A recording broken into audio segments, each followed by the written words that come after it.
Okay, we're live.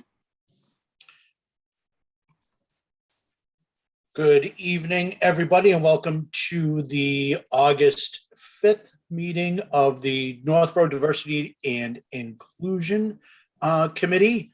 Becca, do you have the statement from the governor? I do. Pursuant to Chapter 20 of the Acts of 2021, an act relative to extending certain COVID-19 measures adopted during the state of emergency, signed into law June 16, 2021. This meeting will be conducted via remote participation. No in-person attendance by members of the public will be permitted. This meeting will be live streamed, but will have no option for public participation. To view or listen only, visit the YouTube link posted on the agenda on the town's website. Thank you. I'm just trying to, my internet is just terrible. Just trying to pull up the agenda.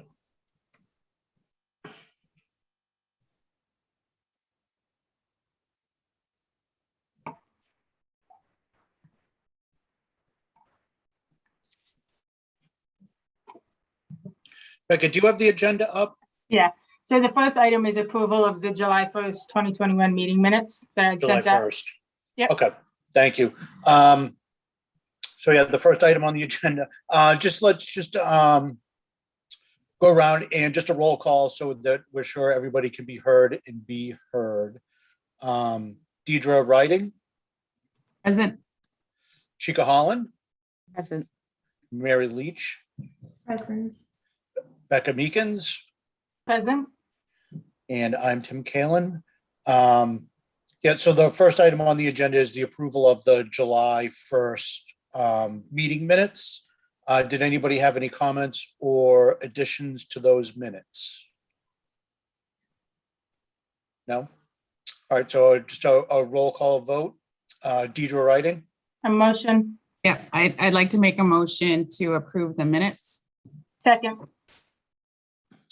and a roll call vote. Deidre Writing, Aye. Chica Holland, Aye. Mary Leach, Aye. Becca Meekins, Aye. and I am not going to vote because I wasn't at that meeting. So that takes care of that. So tonight, our guest this evening is Town Administrator John Cordair.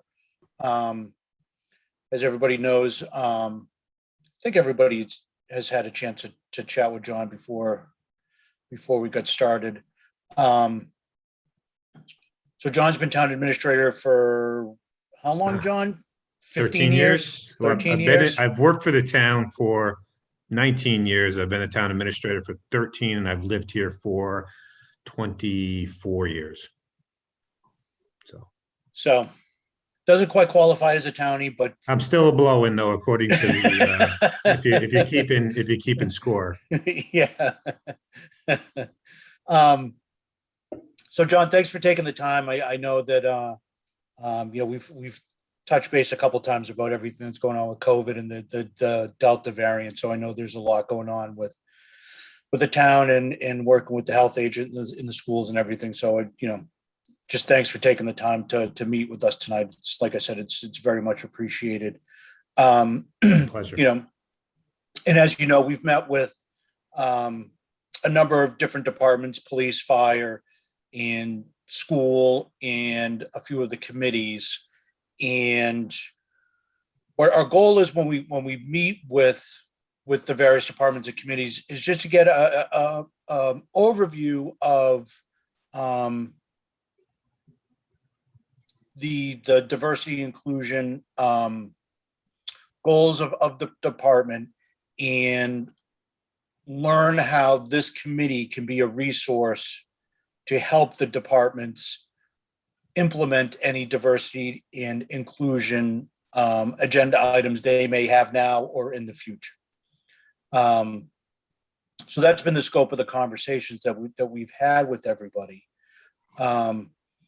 Did anybody have any questions before we get going for John, before we get started? Or I shouldn't say before we get started, off the top? John, could you tell us a little bit more about your role and kind of the scope of what you do and like who you work with closely in the town? Yeah, sure, I'd be happy to. It's funny. I since I've been in this town, I've always had this standing policy that I'll meet with any group, anytime, anywhere to talk about anything related to the town. We were chatting, a few minutes ago about, it's a great community, and I'm here by choice. I chose this as my home and a place to raise my family before I ever, took a job here. And so I go out and I meet with a lot of groups around over the years, from Boy Scouts. I love talking to students and schools and civic organizations, but when I talk to especially to the younger groups, the best analogy I can draw up of what I do is it's like being a coach, and it's really, I see my job as trying to. I'm getting a sign here that says my internet connection is unstable. Am I choppy? Can everybody still hear me? All right. Still hear you, yeah. All right. So well, let me back up. So if you think about, if you step back, my job is, and our form of government is the corporate form of government superimposed on municipalities. So basically, the Board of Selectmen are the Board of Directors, and they hire the CEO to manage the day-to-day operations. So when I talk to, but that doesn't really relate well when I talk to Boy Scouts and on Government Day, and I go into schools. But really, it's more of a coaching and a coordination. We're trying to get the best out of all the pieces of the team, and my job is to make sure that that coordination takes place, and that I'm implementing the policy decisions of the board to the best of our abilities. But it's really about trying to get the organization, the pieces, to function well together.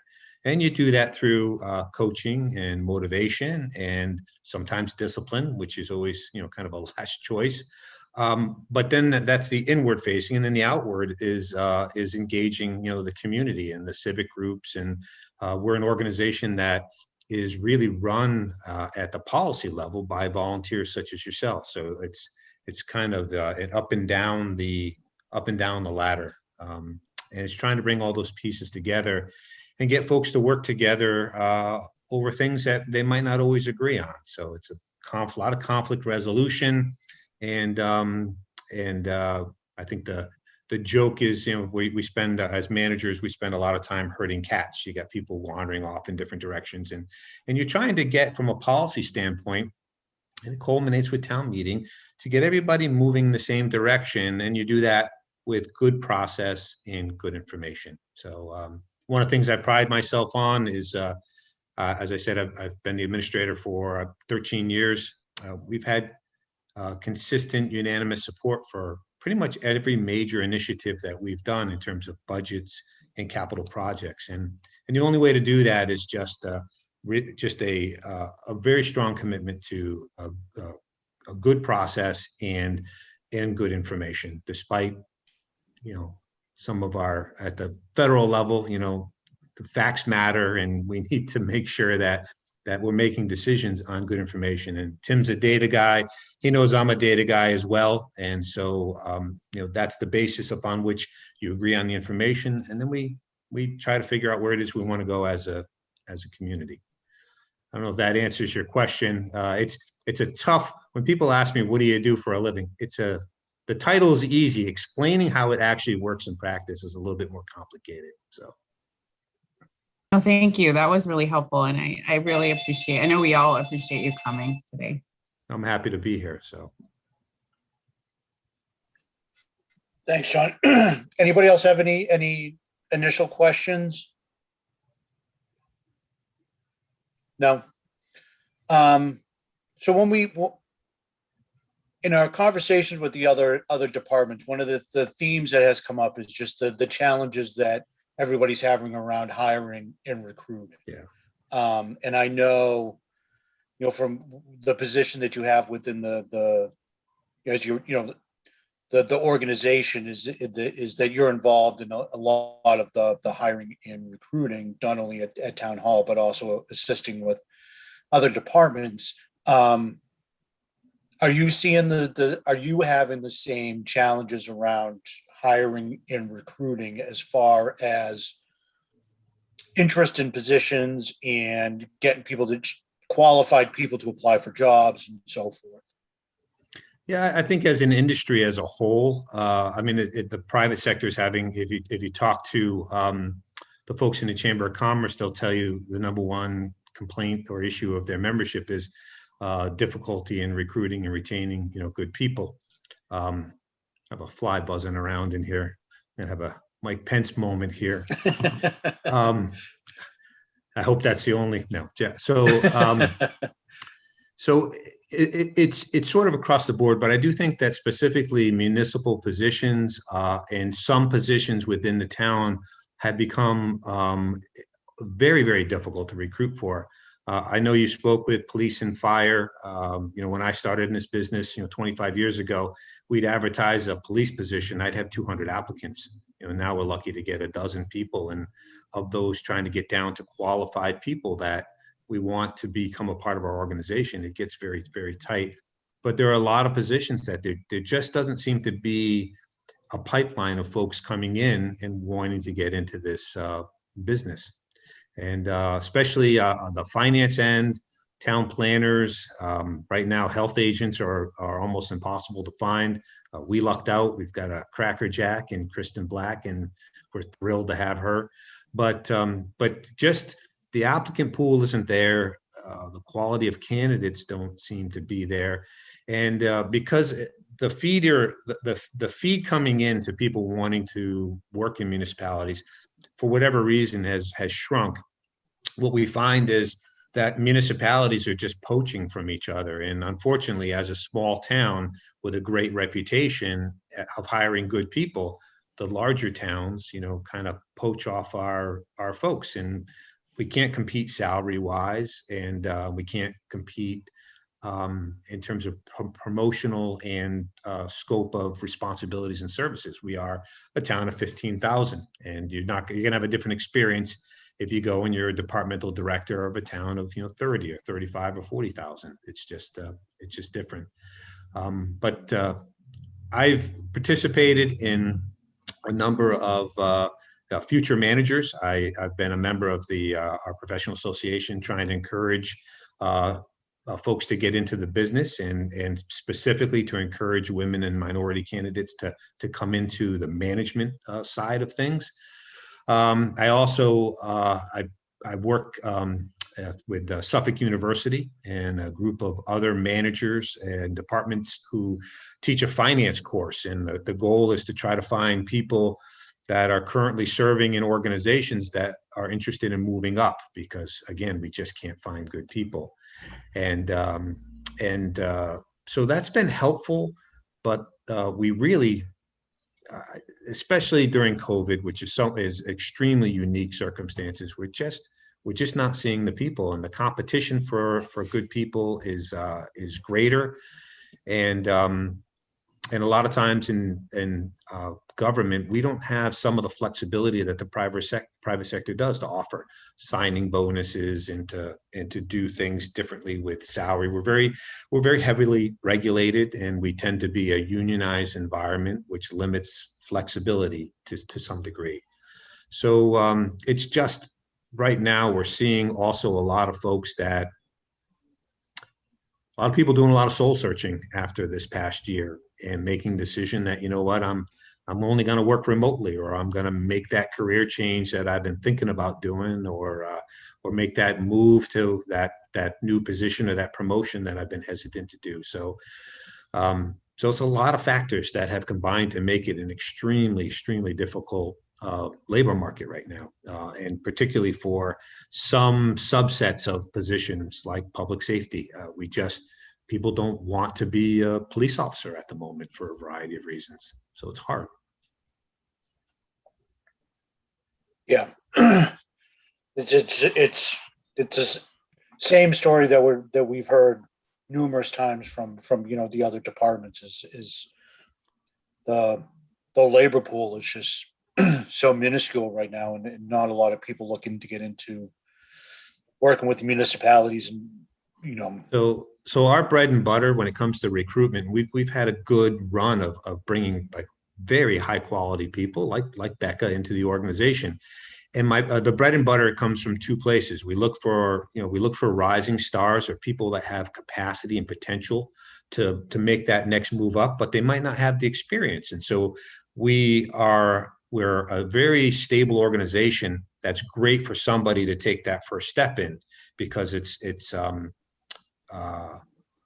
a lot of support for them. So we look for those kind of rising stars. And in other towns, maybe working somebody in a larger town, but that next step is being blocked by somebody who's hanging on, and there's no upward mobility there. And the other place is, frankly, just trying to pull people from bad organizations. We have great folks that are working in a bad system. And again, what do we offer them? We offer them professionalism. We offer them stability, both financially and politically. And, in this field, depending on the town you choose, it can be the Wild West. And so, in this business, people look for stability in their communities, and they look for the culture. Is this someplace that I want to work? And so we've had a lot of success of scooping up great people that are working in subpar systems for them. And so that's been good. So, but other than that, then I get them and we teach them and we groom them, and then they get poached by larger communities more often than not, which is okay. If they come in, you want people to move on and move up, and that's part of that's part of the mentality, particularly as a manager, is you want people to grow and professionally, and you want them to have that chance to move up. You just want them to stay long enough that you get a return on your investment as well. So I think the big thing is right now we're just seeing a lot of movement across the board everywhere. So that's difficult. It's not just periodically every couple of years somebody moves on and you're swapping, you're bringing new people in the organization. There's just a lot of turnover and a lot of movement across the board. When you have a limited applicant pool, one person moves, it's a ripple effect all around. Everybody's trying to backfill and the folks shift around. So it's really not a big group. We all know each other. The game, 6 degrees of separation, right? It's like 2 degrees in our business. We all know each other or know somebody who knows the other person. So once a job becomes open, then everybody knows, and they'll scramble to protect their people. Yeah. It's true. I've had people try to poach our finance director. I just got the fantastic Board of Health agent that we have out of arguably a difficult organization. And then, a town nearby, bigger than us with more money, immediately tries to grab that person. And so, so it's important that you have a good organization and a good culture, and that people want to work here, because money is important, but you're all in HR and this, it's not the deciding factor. It is a factor, but it's the culture and it's the opportunity to grow and the other things that, keeps people here for a certain amount of time. But we're a small town, not too many people come and they do their entire career here. It's a smaller town. People come, they learn, and oftentimes they do move on, which is challenging. Yeah, it's also. I've never thought about it that way, John. It's. I work professionally with a lot of small companies, and they grow and they add people, and the responsibilities within the organization grow because you're growing, you're entering new markets, adding new customers. In a municipal environment, you just don't have that.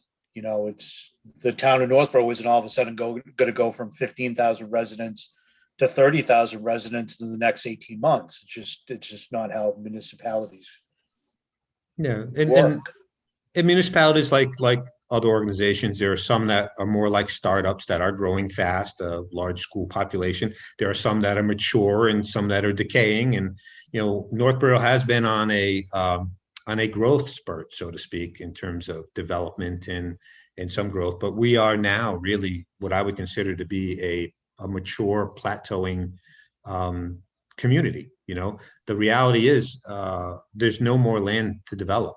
We're basically approaching build out. You'll see some new redevelopment, But there's, a big housing start for us might be, 2 houses going in on a piece of land. The days of like a 20 home subdivision, there isn't even land for something like that in Northborough. So most of it is people on large lots subdividing and then retiring and selling the lot, and the developer comes in and builds a house or 2 houses. But on average, you're talking about adding 8 to 10 houses a year. That's not a big growth. And commercially, and in terms of our development, after the mall went in and the other area of town has basically built out, there's a couple more parcels, but there's no significant land mass for us to develop. So we really are approaching build out as a mature community. And that brings, new challenges, because that new growth, revenue is no longer going to be coming in. And so we need to make sure that we're budgeting in a sustainable fashion. You've mentioned culture a few times, and I know how important culture is for an organization. Can you just touch on how diversity and inclusion fits in with the culture? I know I shouldn't say that. Can you just talk about how diversity and inclusion fits in with the culture of the organization? Yeah, I mean, I think we all as human beings want the same thing. You want to be a part of something. You want to feel like you're a part of a community. And in our case, it's the larger community, but also the organization. And in order for that to work, people need to feel like they're valued. They need to feel like they're part of something bigger than themselves. And that's the culture that we try to encourage. We're a little bit different. Let me just kind of back up, and I'll tell a story, since most of these people have either passed away or moved away, because I've been here for 19 years. But when I started in this community, and I started as the assistant town administrator, and I lived in town, and I took this job to get home closer for my family. My daughter was just born. And when I started here, it was a bit of a culture shock to me, because the town and the schools were fighting over everything. This is when the high school project was a big issue. So the town and the schools had a toxic relationship. The police and fire didn't get along. I had departments were fighting over limited resources. The general government and the schools were fighting over resources. The finance committee and the school committee and the board of selectmen were not on the same page about anything finance related or policy related.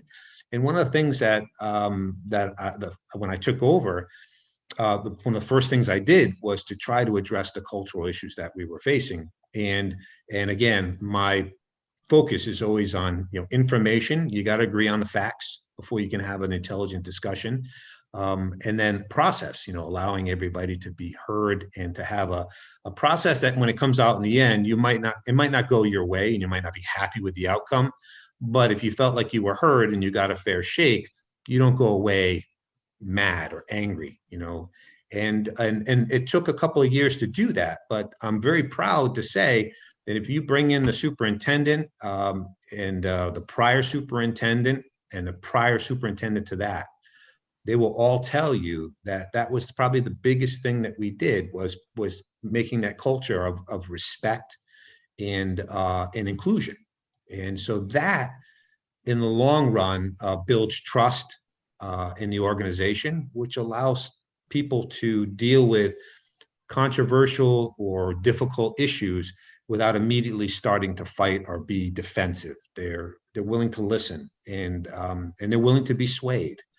And as I said, we've had 13 consecutive years where we have gone to town meeting with every board and committee, every person on every board and committee, finance-wise, and school committee, board of selectmen, appropriations, financial planning, all on the same page about what we're doing and why we're doing it. And again, we get national awards for our budget. Northborough is the community. If you serve on a financial board or committee in this state for the last 7 years, I'm the one that has trained you for the Association of Town Finance Committees. And all I do is I talk about best practices and I talk about information and process over and over and over again. If you work here, every department head has heard me a million times talk about information, process, listening. And that culture has served us really well. One of the things that is somewhat disturbing to me is, I've been here a very long time, is I'm starting to see that culture in the greater community shifting and changing now. And, it's a lot of reasons for that, and a lot of forces that are at play. And again, a lot of this is stuff that is at different levels of government, but it constantly needs to be reinforced that we need to be respectful, that we need to listen to one another, and that everybody needs to have a seat at the table and be heard. And that has become more challenging, mostly not internal, in my opinion, to the organization, but external, the boards and the committees and some of the public groups.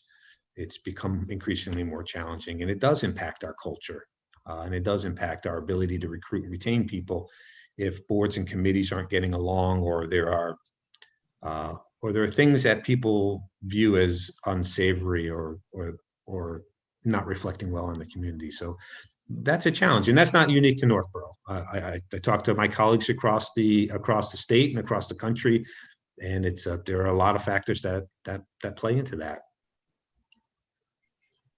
I'm not sure if I answered your question now that I've talked for so long.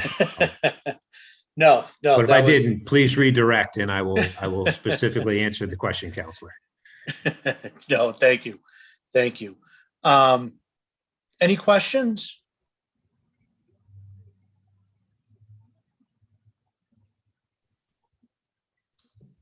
I was thinking to go back to, you mentioned a pipeline, and we've talked about that with several people who visited us. They talked about maybe programs that used to exist to increase workforce development. And I just wanted to know a little bit more about, you talked about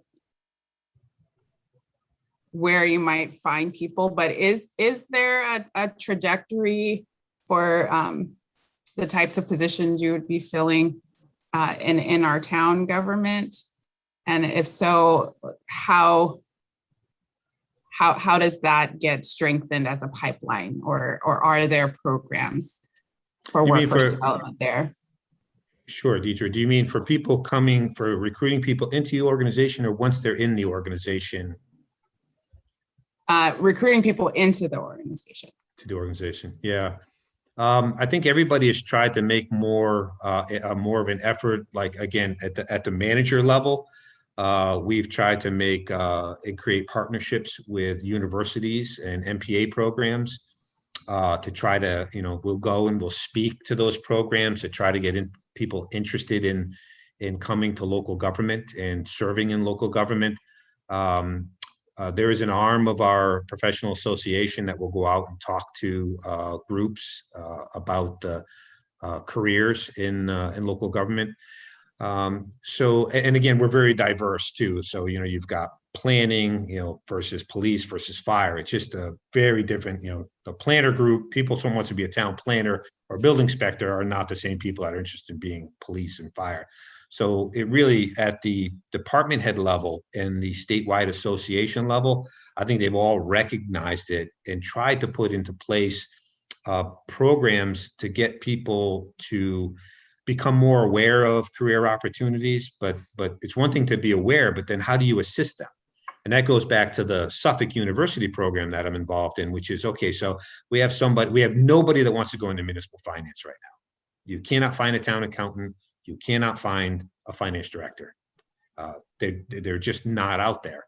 And so we're trying to find people that are working as assistant treasurer collectors or town accountants, or even folks that are frankly outside and have no municipal experience at all. If they have the skill set that's transferable, they might be intimidated by coming in and working in a government setting just because it's unfamiliar to them. So we're trying to reach out through every avenue that we can to get people's interest, but then also to try to pair them up with either programs or sometimes mentoring to kind of move them along and through. And I've been the beneficiary of several amazing mentors over my career, and so we're trying to get people that are already at that level to look for the next person. I tell my department heads, it's their job in part to help groom and help us with the continuity once they decide to move on or retire. So you want to try to develop that talent. The tough thing for us, as I said, is we don't have a lot of depth to our bench. And so in most departments, I have a department head and an admin, and that's it. I can name probably 3/4 of our departments consist of I have a health agent and an admin. I have a town planner and an admin. I have a town accountant and assistant town accountant. So there's only with the police, fire, DPW, maybe finance. There's not a lot of opportunity to develop folks. So it's a challenge, in a larger organization, that's one of the primary things culturally that you want to groom people to move up into the organization when the time is right. For us, we tend to groom people up and then they have to leave for that opportunity, which is tough. So it's just all around, it's challenging. Not a lot of people coming in. When they get here, there's not a lot of upward mobility for them in most departments. So we do send them for training, and I'll tell you one of the things that I do that I think helps keep people interested is I'm a big fan of cross-functional teams. I like to try to, if you have an issue or a project that you're working on, pull people from all different departments, and it might be an area that you're not even really that familiar with. And you bring them together, and it's an ad hoc committee, and it's got a problem to solve. Well, it's like a giant team builder, and it strengthens your organization. I love those types of projects. So the things that you can do like that, and it helps people from feeling isolated. One of the biggest issues we faced in the last year, frankly, is we by policy have kept everybody apart. Now you can meet by Zoom, but I don't care what anybody says, it's not the same. It's not the same. It works for some people and some applications, but when you're trying to build culture, it's very difficult to build culture over Zoom. That's my opinion. If before and after a meeting, when people are talking, before this meeting, people were asking me about my family. We were talking about, folks who just had new additions to their family. That's how you get to know people. That's how you build rapport, and that's how you build a connection to them, especially if they're different than you. Very hard to do that when Zoom pops on, you start a meeting, then the meeting ends.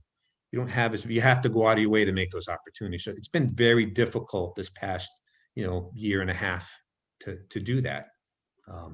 And that's not just us. I mean, that's everywhere. You all may feel that in your own personal jobs, but, as somebody whose job it is in part to create the culture and to bring people together, I feel like the materials for that cake I'm trying to bake, it's just not all there. It's hard. You have to go out of your way. And frankly, it's like team building or even social things. At the end of the day, you spend 8 hours on Zoom. Do you want to get together for a virtual happy hour? I mean, we've tried stuff. It's hard. It's just hard. That's all. And I'm hoping it will change and we'll get better. We got the Delta variant coming. Honestly, I can't even bear the thought of, going back down that path again. Because I think people are happy, I know you had the senior center director in here not that long ago. And, one of the things when we built that senior center is, it's great to be online, but there's no, in my opinion, there's no substitute for physically being in the presence of other people and not just there to do business. There has to be some time for you to connect with them at a personal level. That's how you create the culture. That's how you get to know people that are different than you. If you don't take the time to ask them about their culture or their background, or you're never going to make that. It's hard to make that connection, I guess. So. I have a question, John. And thank you. This has been very, very informative. I apologize. I had to keep getting up. I have a new puppy and he started chewing his bed. So forgive me I don't have little children. I have a little puppy. But anyway, so my question for you is, it sounds like there's not a whole lot that we can do to change the fact that we are, of course, a small community. I too have been here for 21 years. So I was here when all the high school stuff was going on, and, you know, government wasn't as peaceful as it might be today. But there's still issues today. But it sounds like what we can't change, obviously, is the size of our community. So people that come into community government are going to stay for a while, and they might get poached by another group. But what can we do to help make the administration more diverse in terms of staff, not necessarily in terms of roles? But I know Virginia has often suggested going to, I think there's like an African-American college or something. Because I think as of today, do we have an all-white staff, or do we have diversity within the town administration? Yeah, I mean, we do have diversity. We have Virginia, we have.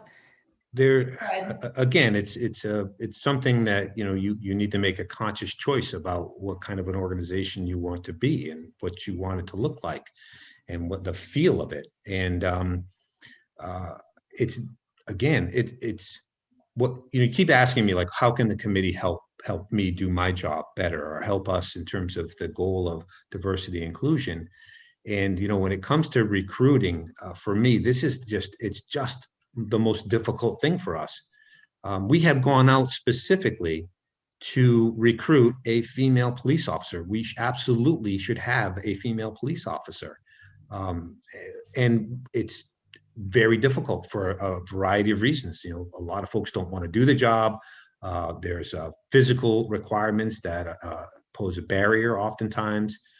But if this committee has suggestions, and I'm genuinely open to this, if you have suggestions about access to or places that we can go, or things that we can do to increase the applicant pool, to increase our access to good people, then I'm all in favor of that.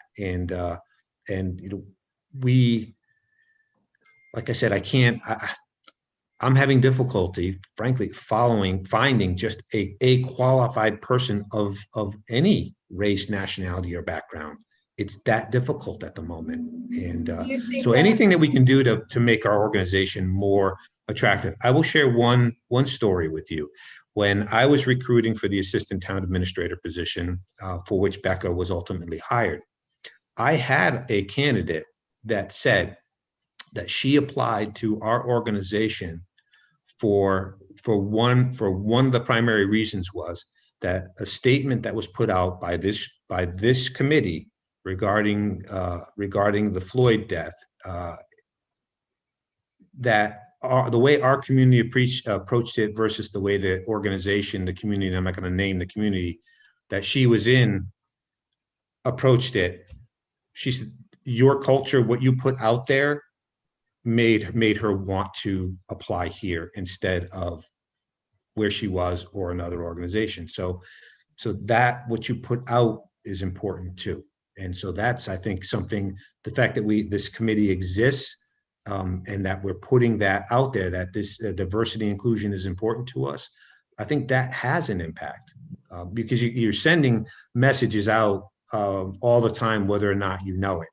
You're actively saying, yes, we want to promote diversity and inclusion, or you're silent on it, and the perception is that you're close to it, or it's not something that you value or you want. So I think that engagement and that public relations piece of it is absolutely important. One more question, John. Thank you for that. Sure. So do you find that, because we've only been together during COVID, so I think hiring across the board, regardless of what industry you're in, has been an incredible challenge for everybody. Was this the case for you a year ago, 2 years ago, 5 years ago, or do you find that during COVID it's been exceptionally difficult, or is it always difficult based on many things, how far away you have to live, what we can pay them, budget, that sort of thing? Is it any different right now? I think it has been in my career. So I've been doing this for 25 years. I would say in the last 5 to 10 years, I've seen it grow increasingly more difficult. I think fewer and fewer people want to go into government. The absolute death blow was COVID. COVID just, that was it. It just, anything that was building just cracked wide open. And if you start to go back, there are a number of things that sort of impact the people's desire to do this type of work. You know, it's a public facing job. And again, I sound like an old man cranking about, you know, the next generation type stuff. But like, I remember when I went into this business, listening to my bosses complain about cable access, and now, you know, everybody knew who they were and everything's, you know, it's good, it's transparency, but a job that was really kind of behind the scenes, nobody knew who you were, what you did, was less public facing. Well, in the era of social media now, it's really gone. You all have had experience in social media, and even in this town, like, and that's something that I think has really blown up in the last 5 years, you know, or so. And it can be used for good, and it can be used for making things very difficult. And so if you're working a job where you're public facing, and it becomes a 24-hour, 7-day-a-week job, and a handful of people, or even one person who has the energy that wants to make your life really difficult because they disagree with you on something, I think that takes a toll. And younger generation coming up, they look around, they say, why would I subject myself to that? There's got to be an easier way to make a living. And that's a big piece of it, frankly, is that the social media has made these forward-facing jobs that much more of a fishbowl. And so you have to have a really tough skin, and you have to be really dedicated to public service, and you have to have a good northern moral compass as to why you're putting yourself and your family through that. And so that's been a big factor in the last 5 years. COVID just kind of cracked it all wide open, in my opinion. And again, this is my opinion and my perspective of what's changed, why it's gotten more difficult. Just, you know, and just some of the social unrest and issues, you know, I can see. I had 2 20-year veterans in the police department. In all my years, I've never seen, except for health reasons, I've never seen a 20-year veteran police officer just say, you know what, I just don't want to do this anymore. And they're just gone. And then nobody behind them wants to come in and do the job either. So again, these are larger issues, and I understand that, but just on a day-to-day basis, you know, we need to have a certain number of people to be able to perform the police function in our community, and we can't find them. And I think the biggest mistake that I see happening out there with a lot of my colleagues is we get desperate. Like, you get desperate, you don't have a good person. And you ask any manager what's their biggest regret, they'll say personnel hiring decision that they made. And 9 times out of 10, it's because they were under duress and you had to have somebody. You know, I have to have somebody to send out an emergency. I have to have somebody to inspect buildings. I have to have some, you know, these are positions I have one of. I can't go indefinitely. And I'm notorious in this town for bringing in interim managers and trying to patch stuff together and drag out recruitment processes until we get somebody that we're really happy to have. But it gets hard to do. It gets harder, increasingly more difficult. It sounds very challenging. But you bring the wrong person in to fill that body, especially in a town our size. You know, if you get 500 employees and you bring someone in to fill the body and they don't work and you let them go, or, you know, or you have to manage them and deal with them. When the smaller your organization, the more critical each of those members are. And how you talk about culture, you want to demoralize the culture, bring in a negative person that's difficult to work with in a small organization. You can't get away from them, and they will draw the positive energy right out of everybody. So because of that, you know, we really hold out. I went almost a year doing 2 jobs until I found Becca. I had 80 applicants. I interviewed so many people for that position. And until Becca surfaced, I didn't feel comfortable wanting to bring one of them into the organization. Because I'm like, with Becca. but I'm always thinking to myself, look, if something happens to me, that person is leading the organization. Is that who if I were under her in the other organization somewhere else, is this somebody that I would want to be in charge, that I would want to work for? And you can, the old adage, you can pay people to work, you can't pay them to care. They care because they're getting something else out of the job.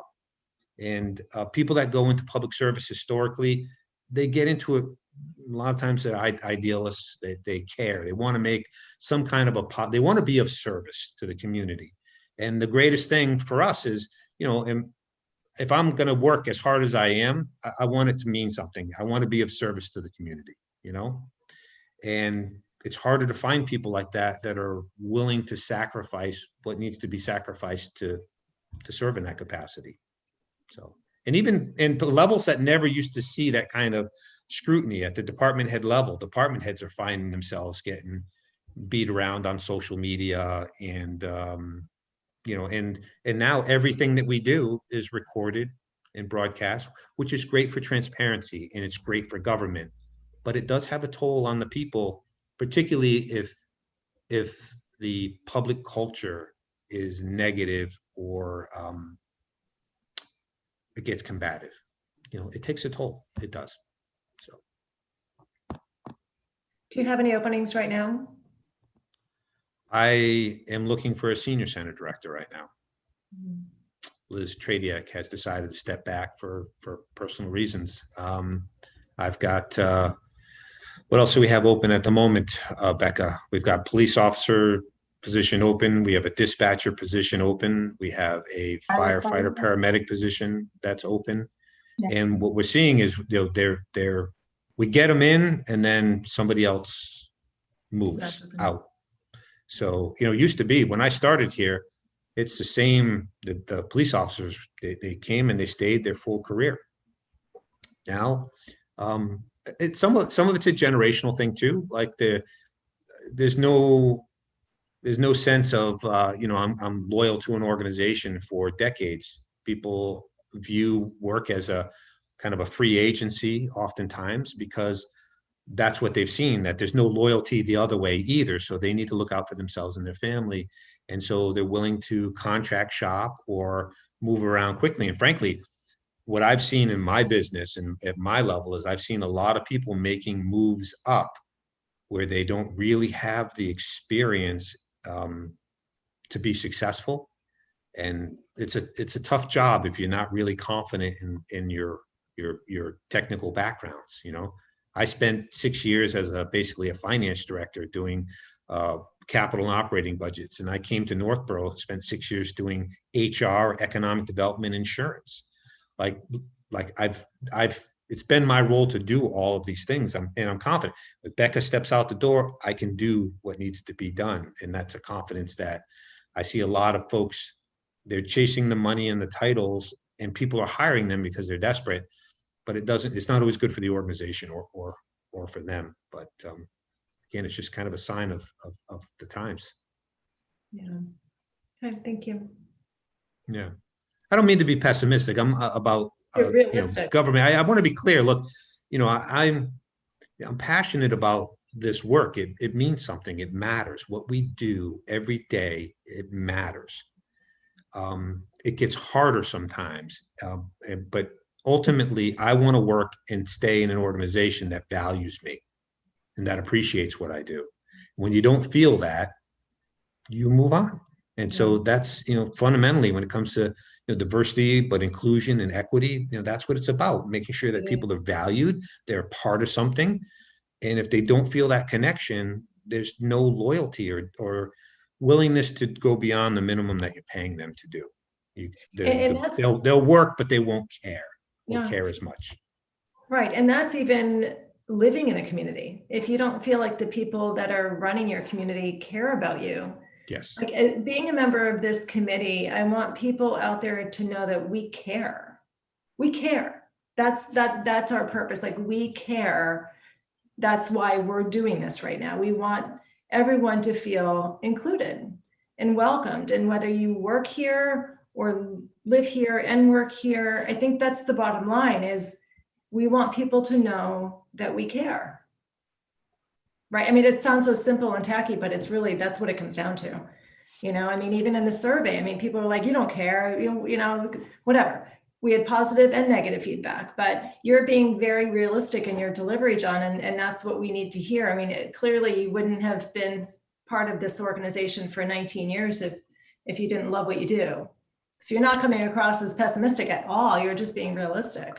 And look, people know when you're giving them a line. Look, I've got 20 plus years of my life in this community, and you don't work the hours that I've worked or done the things that we've done because you're just here for the paycheck. This is my adoptive home. I truly love this community, and I'm here because I very quickly felt a sense of community. I decided this is where I want to raise my children. Both my children were born and off to college in Northborough, and I that's by choice. It's by choice. So the divisiveness and some of the ugliness and some of the what people think of as nasty politics, even if you have something that's important to you, how you go about advancing your agenda matters. And it takes its toll on the community. And I'll tell you this, it takes an incredible toll on the staff. And one of my jobs is to protect the staff, to make sure that they know they're valued, and that, that we don't allow people, groups to run roughshod over them. That's become increasingly more challenging over the last several years. It just, very honestly, it's probably the most difficult aspect of my job at the moment. The town's finances are in better shape than they've ever been in. Building projects, relationships between departments and the school department of town. That's all great. The challenge right now is some of the public. So, and we have a responsibility to try to find solutions to that as well. So that's challenging. It's very challenging. And so we're coming out of an era of extremisms, and people thinking the only way to be heard is to scream louder than the other group and to shout them down. And that's unfortunate.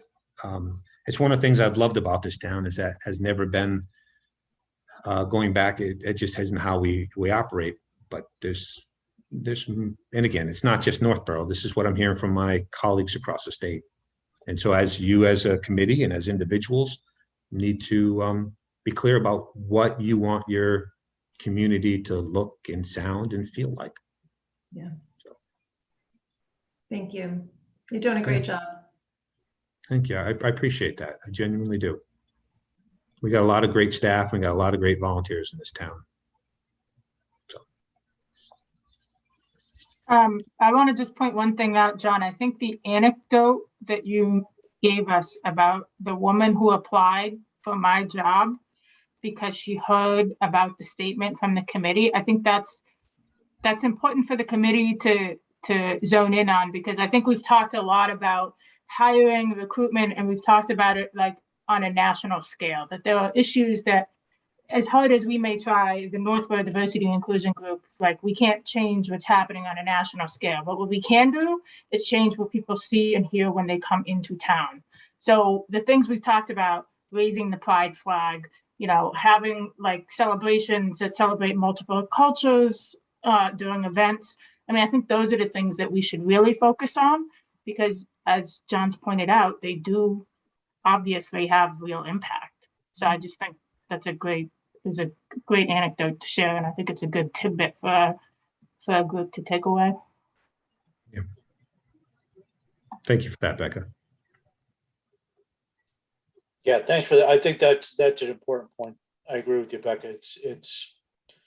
That's why I asked about the culture, John, because I do think that in a way this committee can be part of establishing and expanding on the culture that's already been established in a positive way.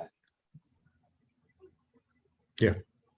The fact that the committee exists, that you make statements that, and events, and what you put out publicly, it does matter. It absolutely does matter. And what surprises me is that who's watching? And when it comes back to you, like in that interview, of all the things, I'd like to think this applicant was here because she heard about what a phenomenal finance manager I am, and she's going to come and learn all this great technical stuff. What attracted her was that stuff had to be there, but she was looking for the fit. She was looking for the cultural fit, and just the statement that was put out was something that said, that's someplace that I would rather work there than where I am now, just based on that alone. So, yeah, absolutely. Absolutely. It's good to hear. Any other questions? I'm happy to answer any questions you guys can come up with about anything at all. So Yeah, I'll tell you. well, I made that statement, and then I went with and I met with, well, I shouldn't. So I've met with any group that will want to meet with me, and it's interesting is that when you believe in what you're doing and you believe in your organization, it's amazing who you can win over on extremes. Sometimes, it really is amazing, and I sell this town every day, and I sell it because I believe in it, and if it. You'd know if I was being disingenuous about my feelings about this community, and I sure wouldn't be here after 19 years. Everybody has opportunities to move on. I talk about moving on to big. I planned to be here for 6 years when I came here. That was my plan. Just let my daughter get a little bit older, and then I was going to a bigger community. I never wanted to work in a town this small. This, in fact, is the smallest town I've ever worked in. 20 years later, I'm still here. There's a stickiness to this community. There is.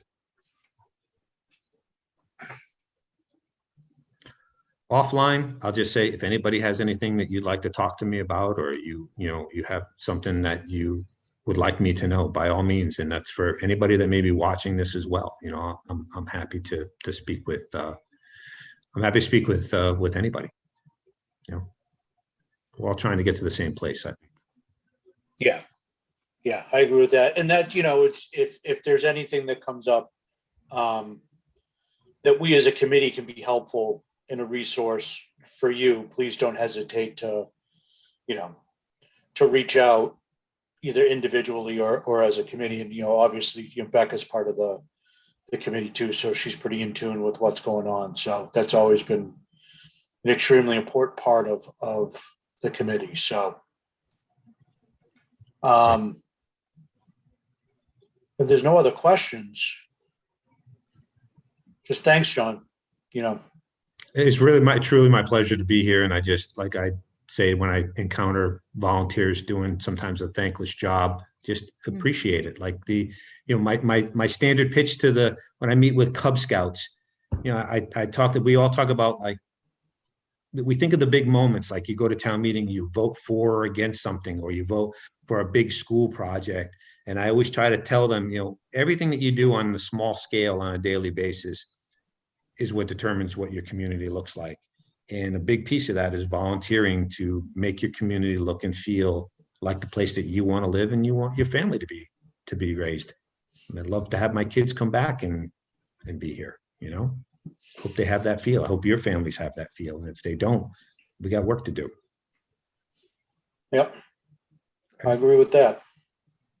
Thank you. Thank you for your time. Thank you for your volunteerism. And I hope this isn't, have me back. Like, I did, a lot of times these things are like a one-off, you want to have me back. If I'm not doing something I thought I told you I would do or something, call me back and hold me accountable. It's all good. Like it shouldn't just be a one-off, I guess. So what I'm trying to say. Yeah. If we can extend our stay a little bit after December, then I don't know about you, but these folks seem nice, Tim. I had enough for you already. No, I'm just kidding. Yeah. Well, thank you. That's a big club, John. That's you might need to wait in line on that one for a little while. All right. Seriously, John, thank you. I know you've got a lot going on, so it's I appreciate you coming in and taking the time to talk with us. And again, if there's anything that we can do as a committee, please don't hesitate to to reach out and let us know. I will. Thank you very much. All right. Thank Guys you. have a great evening, and I hope we'll do this again soon. Have me back. When you get back and you want to talk kind of about where you're at and what you're thinking about doing, and you want to bounce something off, I'd love to come back.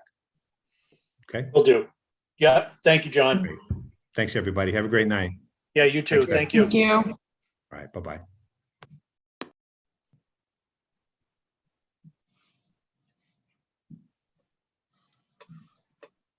Yeah, so it's the same. It's a recurring theme, I think, that we're hearing from everybody is their recruiting is tough. But Becca, I thought that was a great point.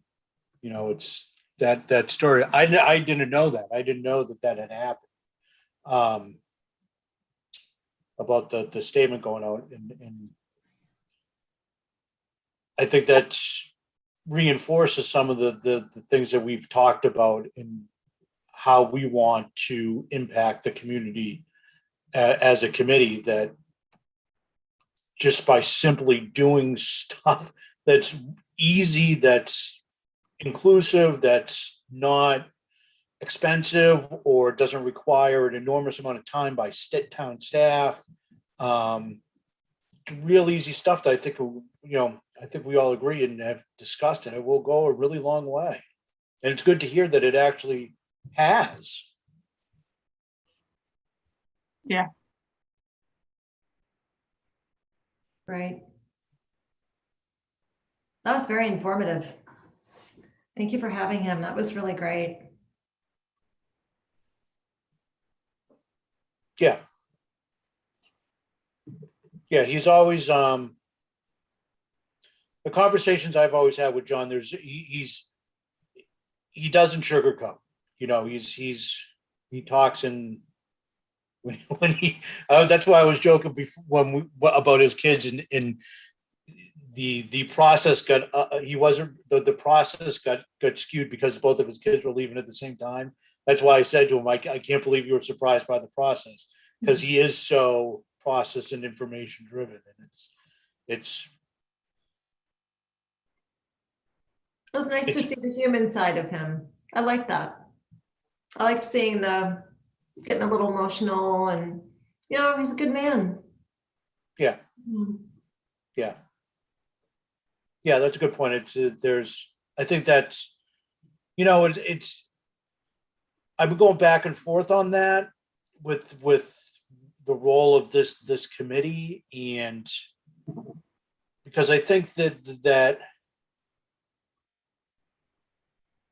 the impact that we have on each other just as people has kind of gotten lost. And I think, to John's point, there's countless different reasons for it, but just even when I've talked to people in town over the last 18 months, the tone has changed. And, I can see it, and it's, I think people lose sight of the fact that they're not talking to a screen, that there's an actual human being on the other side of the screen, and they have a family, and, we're all after the same thing. It doesn't have to be a win-lose battle. It can be, there's a win-win solution to just about anything. So but without talking and communicating and having a level of empathy and Respect. But that's all part of at least when I think of especially equity and equality, that's just to me, that's a big part of it. Yeah. Good point. So, anybody have anything else they wanted to discuss tonight? Good. Not on my end, Tim. Okay. I wanted to thank everybody for their support at the selectmen's meeting. Just thanks everybody for if you were able to attend, and then just the encouraging words. I think Becca knows better than I do. The feedback that we got from the board was positive. So, Very positive. yeah. Did you want to add anything on that, Becca? No, just that I did hear from multiple board members after the fact that they were very impressed with the work that we've done thus far and are looking forward to hearing us again come back. So I think it's definitely, everybody on the committee should give themselves a pat on the back, because we've had a lot of meetings, and I it's been a lot, but I do think that we're definitely well on the way to accomplishing something good. So that's what matters. Yeah. And then, not for discussion tonight, but for discussion at our next meeting. I had a conversation with Michelle Gillespie about Apple Fest. So we should have a discussion at our next meeting if there's something that we want to do with Apple Fest. Mary, I got your email about the concert on Sunday. I think it's a great idea. I just can't do it. And it's not, there's a couple more concerts this year, isn't there? So Yeah. maybe not this one, maybe we can do it at a future concert. Because I think that's a great idea. If they'll have us, I think that's great.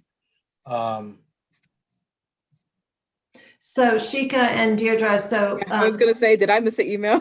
Okay. Yeah, Oh, no, I sent it to sorry. Becca, Miriam, and Tim. So Susie Sislica had called me yesterday, and she had just gotten off the phone with somebody that is with a particular tribe and is going to set up a table at the concert on Sunday. The concert's over at 135. And thought it would be a great idea, which it would be a great idea for us to set up a table when they're also there. I can't do Sunday. The concerts are from 5 to 7. I don't know if anyone else is interested or available, but I know it's really short notice. I can't be there, but maybe we can plan.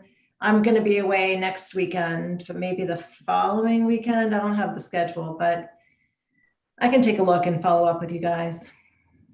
See if we might be able to. So that's what it was. And she didn't know which tribe. Okay. What would be at the table, do you think, or just basically there for people if they have questions about our charge, or what did you have in mind? I don't really have anything in mind. I mean, she said, just set up a table and, share with people, what we do, why we're here, what our mission is. We don't have anything in writing that we could hand out. Maybe that's something to think about. Just being present, I think, and it would have been nice if we had a little more heads up to coordinate something where this tribe is going to be there. I think that's such a perfect opportunity to kind of get to know them and introduce ourselves. Are you available on Sunday, Deirdre? I'm not this Sunday, but I'm intrigued by the idea. I think it's good to, expand our reach by meeting people and having people know us. I think as things like this come up, it does make us think a little bit more broadly. So, maybe there needs to be a brochure, diversity in Northborough type of thing. Right. Or something. Yeah. Right. So it's good to be thinking about that, because we've been thinking about other types of advertising, not advertising, more public relations type of things. So this is just one of them. And I would, before we did something like that, I'd want to make sure all of us were on the same page with the talking points and just, the purpose. Absolutely. Yep. Yeah. So maybe we plan to have that ready for Applefest. Yeah. When That is makes sense. When is it? Late September? September 17th, I think. Yeah. First day, or the 16th might be the first day. So it's coming up. Yeah, we should have Probably a like 6 weeks. Mhm. yeah, maybe we can all take shifts or something. Yeah, and we can have, I mean, that's what people do at Apple Fest, right? They get stuff from the different tables. So we can maybe have like a little one pager. I don't know if it would summarize some of the things that have happened or just, state our mission, but it'd be great if we could talk about that. Yeah. Maybe we'll have a Facebook page by then and put that on there. That'd be great. I was gonna bring that up to add to our next agenda. I do think that the feedback from the board was pretty positive with respect to moving forward with the Facebook account. So I think that we should plan to do that. So I'd love for us to have a more in-depth conversation at the next meeting. So I don't want to put you on the spot, Shika, but I'm hoping you'll be here. Yes, I plan to be back on a regular schedule of joining. So Awesome. yes. Awesome, yeah, because I'm looking forward to that. I think that'll be a good resource for us. Right. All right, sounds good. We probably won't be doing something for this Sunday. We won't be doing something for this Sunday, but we'll try to do one of the other concerts. Leave it at that. Yeah, I think so. yeah. Yeah, that sounds good. All right, if there's nothing else, a motion to adjourn. Motion to adjourn. Second. Motion to adjourn by Rebecca. There was just somebody popping up on the Golden Gate was Bridge. Like a little puppet. I love that. Yeah, it's a little bit too big for the Golden Gate, but moved by Becca, second by Deidre. Roll call vote. Mary Leach, Aye. Deidre Riding, Aye. Shika Holland, Aye. Becca Meekins, Aye. and I, Tim Kalen, vote aye.